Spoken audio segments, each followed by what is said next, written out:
ప్రియులారా, మన ప్రభు అయిన యేసుక్రీస్తు నామములో మీకు శుభోదయం. ప్రతిదినం ప్రభుతో అనుదిన ఆత్మీయ ఆహారం. జనవరి 31 శనివారం. నేటి మన ధ్యాన లేఖనం యోబు గ్రంథం 32వ అధ్యాయం 8వ వచనం, 21వ వచనం, 22వ వచనం. అయినను నరులలో ఆత్మ ఒకటి ఉన్నది, సర్వశక్తుడగు దేవుని ఊపిరి వారికి వివేచన కలుగజేయును. మీరు దయచేసి వినుడి. నేను ఎవరి ఎడలను పక్షపాతినై ఉండను. నేను ఎవరికిని ముఖస్థుతికై బిరుదులు పెట్టను. ముఖస్థుతి చేయుట నా చేత కాదు. వ్యాఖ్యానాంశం: ఎలీహు యవనస్తుల యోగ్య ప్రవర్తన. వ్యాఖ్యానాంశం: ఎలీహు యవనస్తుల యోగ్య ప్రవర్తన. వ్యాఖ్యానం: ఎలీఫజు, బిల్దదు, జోఫరులు తమ వాదములను సంపూర్ణంగా వినిపించారు. యోబు మాట్లాడవలసిన వంతు వచ్చినను అతడు మౌనం వహించాడు.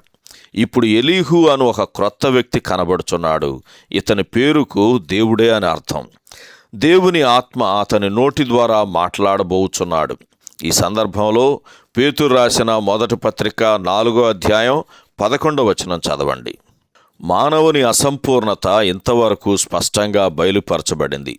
పరీక్షలకు నిలబడుటలో మానవుని నిస్సహాయత యోబులో బయలుపరచబడింది. మానవ ఆదరణ నిరర్థకమైనదని యోబు యొక్క స్నేహితుల ద్వారా రుజువైంది. లోక సంబంధమైన జ్ఞానము అల్పమైనదని స్పష్టం చేయబడింది. ఇప్పుడు పైనుండి వచ్చు జ్ఞానము ఎలీహు ద్వారా మాట్లాడవలసి ఉన్నది.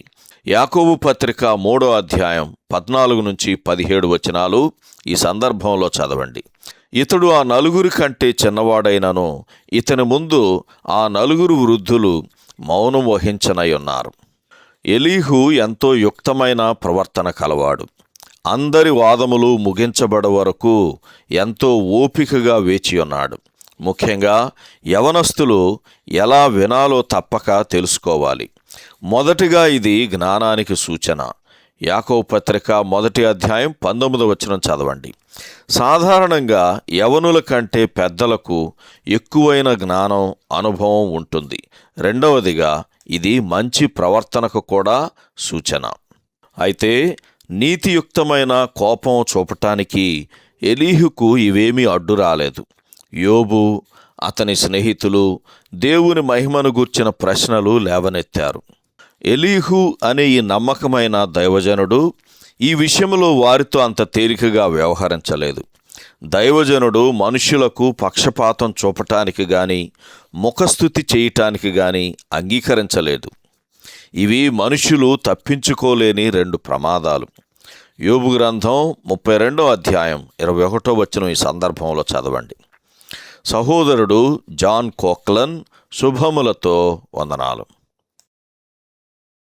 ఈ సందేశాలకు సంబంధించి కానీ బైబిల్కు సంబంధించి కానీ మీకేమైనా ప్రశ్నలు ఉంటే ఈ క్రింది నంబరుకు వాట్సాప్ ద్వారా పంపించండి.